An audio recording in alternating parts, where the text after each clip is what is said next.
In our previous instructional video called Toe-Side Backside 180s, Learning the Landing, we showed you a drill set that walked you through learning the landing portion of the Toe-Side Backside 180. In this video, we will follow up with a series of steps to help you more easily initiate the beginning of the trick by isolating the handle pull and your upper body without spinning the 180. After learning this portion, you will then be able to combine the skills of both videos to easily accomplish this trick. Let's get started with the first series of one-wake steps.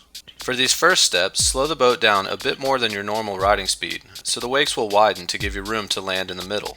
If you are riding a shorter line, lengthen the rope out to a wider point so you will also have more room to land in the middle. For these steps, Billy is riding at 80 feet with a boat speed of about 18 to 19 miles per hour, so he can easily do the first three steps in succession in a controlled fashion, which helps him memorize the movements and position more easily.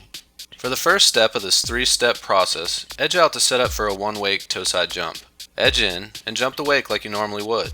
Then, after you land in the middle, get into the cuffed riding position and ride looking back for a few seconds. Take as much time after the landing to get into the cuffed riding position. And remember, for this first step, you should land, then get into the cuffed position. Repeat this a few times until it feels comfortable. Once you are comfortable landing, then getting into the cuff position, repeat the one-wake toe-side jump, but this time try to get into the cuffed position as your board impacts the water for the landing. You should be trying to get into the cuffed position at the same time as the landing. Repeat this a few times until you can successfully land and get into the cuffed position at the same time. For the next and last of the one-wake steps, you will again repeat the one-wake jump. This time, however, you will try to get into the cuffed position before you land.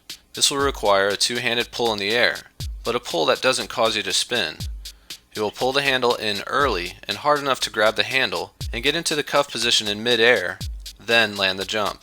Repeat this as you did the previous steps until comfortable.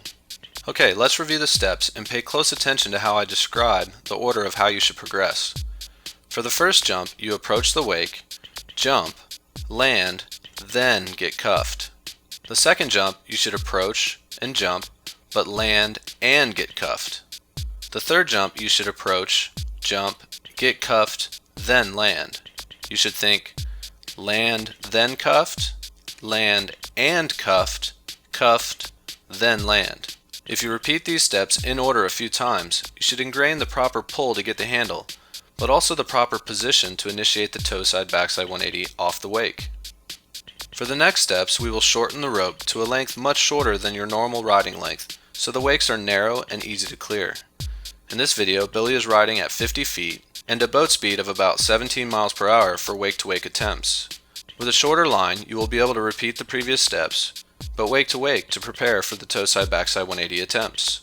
Try to do the same sequence as you did one wake. Land, then cuffed on the first jump, land and cuffed on the second jump, cuffed, then land on the third jump. When you can accomplish these three steps in a controlled, comfortable manner, one after the other, you are ready to combine the techniques of the two instructional videos to easily land the 180. Okay, now that you have all the skills of both videos, let me set you up with a three-step progression so you can try the toe-side backside 180 normally. The first step of the three-step progression is the last step of the Learning the Landing video, where you edge out, get into the cuffed riding position, approach the wake cuffed, jump cuffed, spin the 180, and remain cuffed for the landing. We call this a cuff-to-cuff backside 180 wake-to-wake. Next, do the last step of this video. Edge out and approach the wake for a wake-to-wake toe-side jump. Pop off the wake and get into the cuff position in mid-air, then try to land in the cuff position. Get cuffed, then land. Finally, try a normal toe-side backside 180 by combining both movements. Approach the wake for a wake-to-wake toe-side jump. Pop off the wake and get cuffed in mid-air like the previous step, but on the way down, turn your lower body like you did for the first step, which was a cuff-to-cuff backside 180. You don't have to land cuffed for the normal toe-side backside 180 attempt, but try to keep your chin at your back shoulder to land controlled without over-rotating. Okay, that's your three-step progression. First, a cuff-to-cuff backside 180. Second, a toe-side jump getting cuffed, then landing. And finally, a normal toe-side backside 180 attempt. If you stick to the steps, you should get this seemingly difficult 180 consistent in no time at all.